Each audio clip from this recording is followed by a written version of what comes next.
Hola amigos, buenos días, soy Manuel Pérez Cornejo y bienvenidos a estos vídeos en los que de vez en cuando comentamos algunos aspectos relacionados sobre todo con el ámbito de la filosofía del pesimismo alemán. Y en este breve vídeo, que en un principio no tenía pensado hacer, pero que al final me he decidido a grabarlo, os voy a comentar cuál es el orden en el que deben de leerse las ediciones que se han realizado sobre la obra de Philip Mailänder.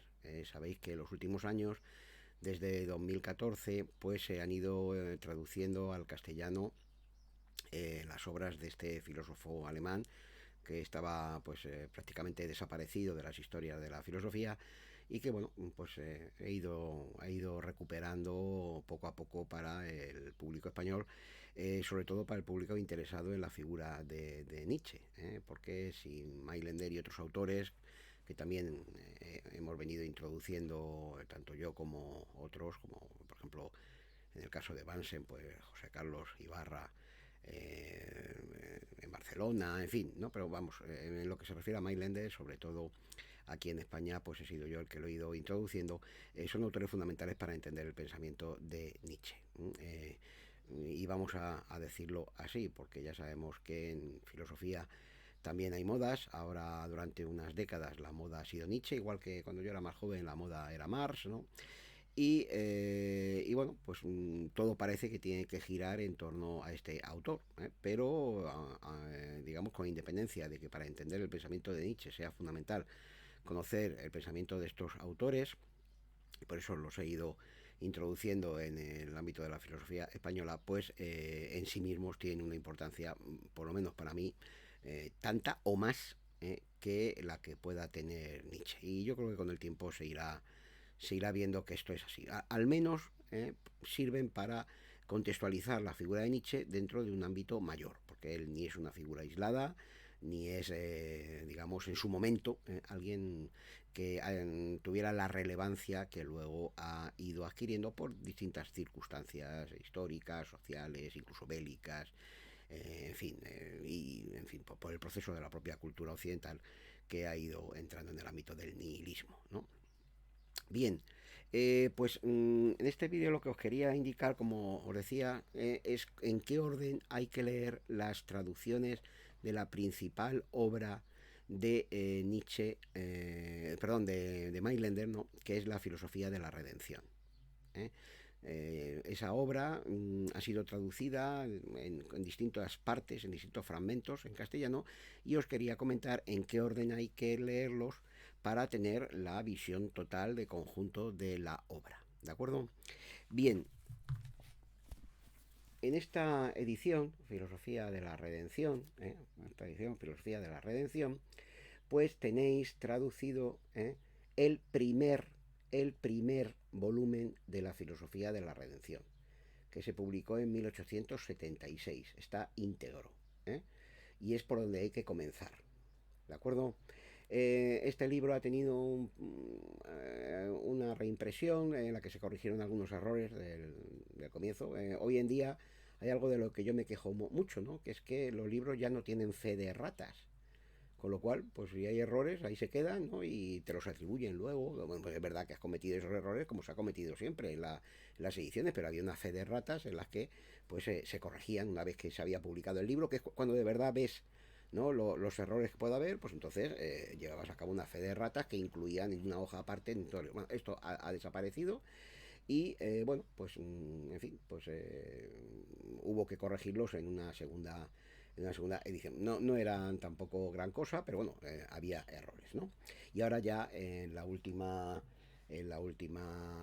reedición, en la última reimpresión, pues han quedado subsanados. Bueno, aquí tenéis el libro tal como lo leyó Nietzsche. Es el libro que salió en 1876, ya digo, y es el tomo primero de la filosofía de la redención. Bien, ese tomo, al final, en la edición alemana, tenía un apéndice amplio, en el que Mailänder criticaba las filosofías de lo que ellos llamaban de lo que él llamaba sus grandes predecesores, Kant y Schopenhauer. ¿no? Pues bien, ese apéndice extenso no se incluyó aquí porque era demasiado extenso y por motivos editoriales pues dijeron que no lo iban a incluir, y ahora se ha publicado en este libro de Alianza Editorial. Este libro de Alianza Editorial, ¿vale? Veis que el libro tiene dos epígrafes, vamos, dos partes, ¿no? La primera se llama Realismo e Idealismo y la segunda Críticas a Kant y Schopenhauer. Pues bien, esta segunda parte, Críticas a Kant y Schopenhauer, pues es la segunda parte de el primer tomo de la filosofía de la redención, ¿vale? La que no se incluyó aquí. Con lo cual, tendríamos que leer este libro y luego leer esas críticas a Kant y Schopenhauer, con lo cual tendríamos completo el primer volumen de la filosofía de la redención, repito, tal como lo leyó Nietzsche. ¿De acuerdo? Esa crítica a Kant y Schopenhauer fue decisiva en muchos aspectos, junto con otras lecturas, por supuesto, ¿no? Nietzsche es alguien con un bagaje amplio, ¿no? En multitud de aspectos, como sabéis, ¿no? Fueron decisivas para el giro que experimenta Nietzsche a partir de 1876, que ya inicia el periodo de humano, demasiado humano, también por influencia de Paul Rée, etcétera, ¿no? Pero, digamos, si queremos tener la lectura del primer tomo de la filosofía de la redención, que es el más importante, ¿no?, de la obra, pues tenemos que, repito, seguir este orden. Primeramente, la filosofía de la redención, en la edición de 1876, y luego a continuación leer críticas a Kant y Schopenhauer en este libro de Alianza Editorial. Bien. Pero una vez que Mailänder murió, se suicidó, ¿no?, tras publicar este libro, pues a los 10 años de su muerte, su hermana, Mina Batz, recordad que Mailänder no se llamaba Mailänder, es como un apodo, ¿no? El de Main, ¿no? Diremos nosotros, igual que aquí pues tenemos ese tipo de nombres, ¿no? Pues yo qué sé, fulanito de Utrera, ¿no? No sé qué, de Alarcón, en fin, bueno, pues sí, Mailänder es como un apelativo que él se puso para designar la localidad de la que procedía. Su verdadero nombre, sabéis que era Philip Batz, ¿no? Pues bien, su hermana Mina Batz, a veces se la llama Mina Mailänder, no sé muy bien por qué, porque ella no escogió esta apelación, este apelativo, ¿no? Su hermana, al cabo de 10 años, ayudada por Otto Oert, que era una especie de, bueno, de periodista, de erudito local, de allí de Offenbach, ¿no?, pues recogió el material que había dejado Mailänder, una serie de ensayos que él había dejado sin publicar, pero que él quería publicar, lo dice en algunas cartas, ¿no? Y los reunió en el segundo tomo, en el segundo volumen de la filosofía de la redención, ¿vale? Pues bien, ese segundo volumen de la filosofía de la redención, que aunque no lo leyó Nietzsche, es fundamental para entender el pensamiento de Mailänder, porque hay algunas correcciones a su teoría, hay algunas aportaciones, críticas que eran para él esenciales, su pensamiento político está ahí desarrollado, pues se ha publicado este año, en 2024, en Alianza Editorial, en 2 volúmenes, ¿vale? Bueno, en este volumen que os comentaba antes, ¿no?, veis que la primera parte pone realismo e idealismo.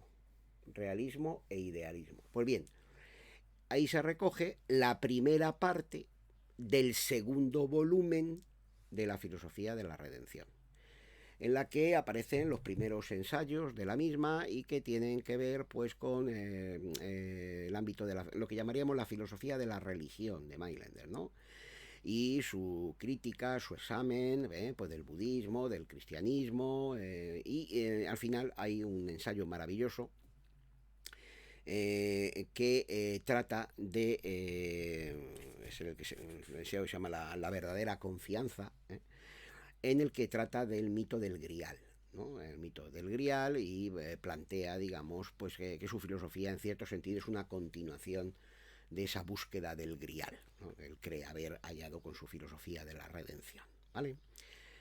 Bien, pues con eso tendríamos la primera parte del segundo volumen de la filosofía de la redención.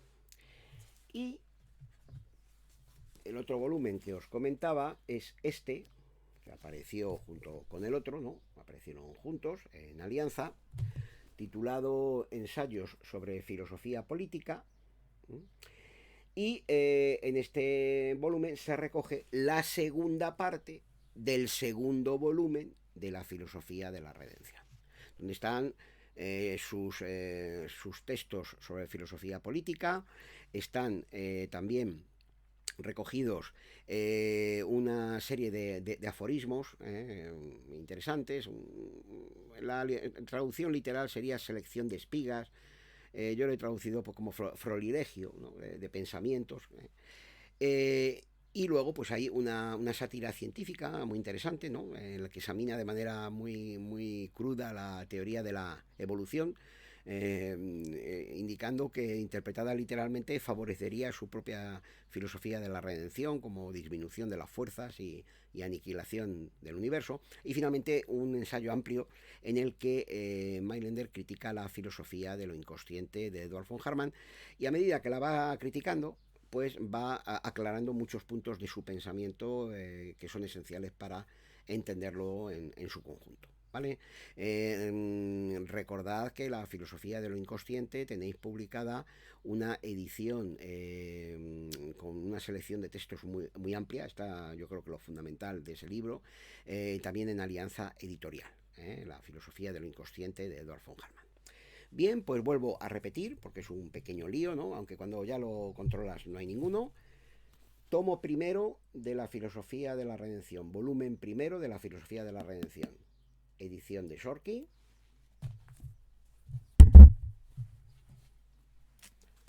Y críticas a Kant y Schopenhauer. Tomo segundo de la filosofía de la redención,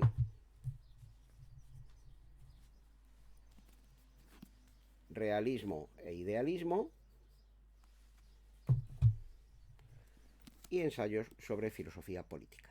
Por lo demás, qué portadas más bonitas, ¿verdad? Pone Alianza a sus libros, son preciosas, ¿no? Ya casi solamente por la portada, pues los libros merecen la pena, aunque el contenido, por supuesto, pues es lo realmente relevante, ¿no? Bien, hay otro libro que es este, que también pues lo ha adquirido muchísima gente, que es la antología de la filosofía de la redención, que se ha publicado, o se publicó hace unos años en Alianza Editorial, con una portada magnífica, ¿no? El verdadero interesado en la filosofía de la redención de Mailänder, el que quiera tener, digamos, ese libro bien asimilado, yo creo que debe de tener estos dos ejemplares, ¿eh? No por tener o por haber leído este es prescindible, o no por haber leído este es prescindible, no. ¿Por qué? Bueno, por temas editoriales, pues Alianza dijo que se hiciera una antología del otro libro, ¿no? Y bueno, pues se ha hecho. Este está muy bien porque, digamos, el pensamiento de Mailänder, del primer tomo, del primer volumen, está como extractado por temas, de manera que cabe localizar rápidamente cuáles son los puntos fundamentales de su filosofía. Además, se añaden algunos textos que no figuraban en la edición inicial. Y además, al final, hay un texto esencial que es la autobiografía de Mailänder, ¿no?, recogida por Sommerlath, ¿no?, que es un texto fundamental para entender su pensamiento. Por tanto, este libro es también imprescindible. Digamos que no se pueden eliminar ninguno de los 4 libros para el que quiera, digamos, profundizar en la filosofía de Mailänder. Si alguien simplemente quiere enterarse de quién es el autor y nada más, ¿no?, pues con este libro pues ya va bien servido, ¿de acuerdo? Pero, digamos, para alguien que se dedica al ámbito de la filosofía y quiera tener un conocimiento más intenso del autor, pues necesita leerse la obra, porque en todos los volúmenes hay aspectos interesantes, ¿de acuerdo? Bien, pues esto es lo que os quería comentar. Este sería el orden en el que habría que leer las obras de Mailänder, por si alguno está interesado y, bueno, se confunde un poco. Es lógico, porque lo ideal había sido publicar en 2 volúmenes la obra y se acabó. Pero, en fin, las editoriales imponen sus normas, en fin, hay intereses de todo tipo, tampoco tiene uno tiempo para hacer la labor sistemática, ¿no? Que habría que realizar, sino que, bueno, pues se va haciendo un poco, ¿no? Como uno va pudiendo a lo largo de los años. Y bueno, pues ahora el resultado final lo tenemos aquí. Y bueno, pues hay algún error, alguna palabra que está mal, pero bueno, ya si hay alguna edición más, pues la corregiremos. Pero vamos, en principio nada que afecte a la inteligibilidad, digamos, de la obra del autor, para hacerse una idea bien clara de cuál es su pensamiento. Bien, ya termino, pero lo vuelvo a repetir todo. Tomo 1 de Mailander, el apéndice de ese tomo 1, Críticas a Kant y Schopenhauer. Tomo 2, Realismo e Idealismo y ensayos sobre filosofía política. Y luego esta antología maravillosa con este maravilloso San Sebastián de Guido Reni, ¿no? En fin, son unas portadas maravillosas, ¿no? Me parecen maravillosas, ¿no? Alianza sigue siendo Alianza y ya está, ¿no? En la que se recogen, digamos, como una antología de los núcleos fundamentales, de los puntos fundamentales del pensamiento mailenderiano, para orientarse como fogonazos, como instantáneas, como cuando uno ve una película y quiere tener luego los diálogos fundamentales o las escenas fundamentales, y añadido algunos textos esenciales, especialmente esa autobiografía de Mailander que, digamos, es esencial, absolutamente esencial para entender la evolución de su pensamiento. Es quizá lo más importante de su obra, ¿no? Esa autobiografía en la que él señala, digamos, cuáles son los aspectos básicos de la evolución de su pensamiento, el descubrimiento de Schopenhauer, cómo luego él va descubriendo a Leopardi, en fin, hay una serie de ideas, ¿no? Cómo poco a poco va construyendo su obra, también sus obsesiones militares, ¿no? Porque, en fin, hay una serie, digamos, de aspectos que son esenciales en esa autobiografía, y por tanto esta antología de Alianza es también fundamental. Pues bien, queridos amigos, no abundo más en este asunto, pero quería hacer este vídeo para aclarar cuál es el orden de lectura que hay que tener de esta obra fundamental de Mailander. Muchas gracias por vuestra atención y espero haber aclarado este asunto. Ahí os dejo con la presencia de nuestro Buda, y también con algunos cuadros de El Bosco, ¿no? De ese jardín de las delicias, algunos fragmentos del jardín de las delicias del Bosco, que muestra muy bien esa confluencia entre cristianismo y budismo, ¿no? Desde el punto de vista de ese ateísmo científico que Mailander quería reivindicar, y que presiden siempre pues estas charlas en las que nos encontramos. Muy bien, muchísimas gracias y hasta la próxima.